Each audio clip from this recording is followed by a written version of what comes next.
yang sering jadikan dalil oleh masyarakat orang banyak dalam beragama. Apakah dia ibadah, apakah zikir, apakah doa, apakah sholat, atau yang lainnya, atau perayaan-perayaan yang Nabi nggak contohkan sallallahu alaihi wasallam, mereka ngadakan. Kata mereka orang banyak melakukan. Orang banyak bukan ukuran kebenaran. Allah dalam Al-Quran nggak pernah memuji banyaknya manusia, tidak pernah dalam Al-Quran. Yang ada celaan, dan banyak celaan. Walakin aktsaran nasi la yashkurun, walakin aktsaran nasi la ya'lamun, walakin aktsaran nasi la yu'minun. Banyak sekali Allah mencela. Kebanyakan manusia ini tidak bersyukur, kebanyakan manusia tidak mengetahui, kebanyakan manusia tidak beriman, dan yang lainnya. Nggak boleh kita ikut. Maka Allah sebutkan di dalam surah Al-An'am, surah yang ke-6 ayat 116.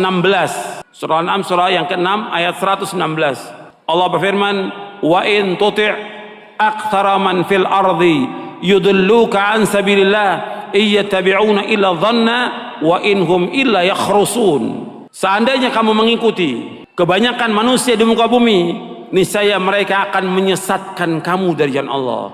Mereka tidak lain hanyalah menyangka-nyangka, dan mereka tidak lain hanyalah berdusta. Jadi mereka ini hanya berdusta. Jadi Allah sudah sebutkan kalau mengikuti kebanyakan manusia, kata Allah apa? Yudilluka an sabilillah. Mereka akan menyesatkan kamu jalan Allah. Maka orang banyak bukan ukuran kebenaran. Nenek moyang bukan ukuran kebenaran. Ukuran kebenaran dalil. Ini penting dalam kita beragama, ini sangat penting. Antum catat, nanti antum lihat lagi di rumah, ulangi lagi. Kalau kita lihat kebanyakan agama di masyarakat itu ngikuti orang banyak. Kalau orang awam mungkin kita berpikir karena awam ya, tapi terjadi juga kepada para penuntut ilmu, terjadi juga kepada para ustadz. Kita tanya, kok ustadz ngerjakan ini? Ya orang banyak. Kok orang banyak sekarang?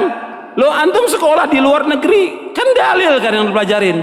Sekarang ya gimana orang banyak? Rusak agama kalau begitu. Kalau ustadznya sudah ngikutin orang banyak, ya rusak agama ini. Dan ini terjadi yang seperti ini. Ustadznya sudah nggak ngikuti dalil. Gimana apa? Gimana orang banyak? Gimana selera masyarakat? Gitu. Rusak agama ini. Mestinya dia punya sikap dalam beragama. Dia bimbing masyarakat ke jalan kebenaran. Dia bimbing masyarakat ke jalan keselamatan. Dia jelaskan yang hak itu hak, yang batil itu batil, yang tauhid itu tauhid, yang syirik itu syirik, yang sunnah itu sunnah, yang bid'ah bid'ah, sehingga umat jelas di atas bayinah umat ini. Nggak dibiarkan masyarakat ini mengikuti seleranya mereka. Yang kaya begini, yang ini seperti ini, rusak agama ini. Kita harus jelas. Nggak ada masalah orang kemudian mempunyai sikap kepada kita dikatakan keras, nggak ada masalah. Atau mengatakan gila, nabi-nabi pun semuanya dikatakan gila oleh pengikutnya. Hatta Nabi Muhammad SAW dibilang apa? Gila. Karena mengajak kepada tauhid, mengajak kepada kebenaran, dan tidak boleh mengikuti agama nenek moyang. Harus tegas dalam kita beragama ini. Supaya apa? Supaya selamat umat. Kita harus bawa umat ini kepada keselamatan. Bukan dibiarkan. Bukan malah si dai-nya ikut apa kata masyarakat, apa kata orang banyak. Nggak boleh. Harus jelaskan yang hak itu hak, yang batil itu batil. Dan akan ditanya oleh Allah pada hari kiamat nanti, kenapa dibiarkan demikian?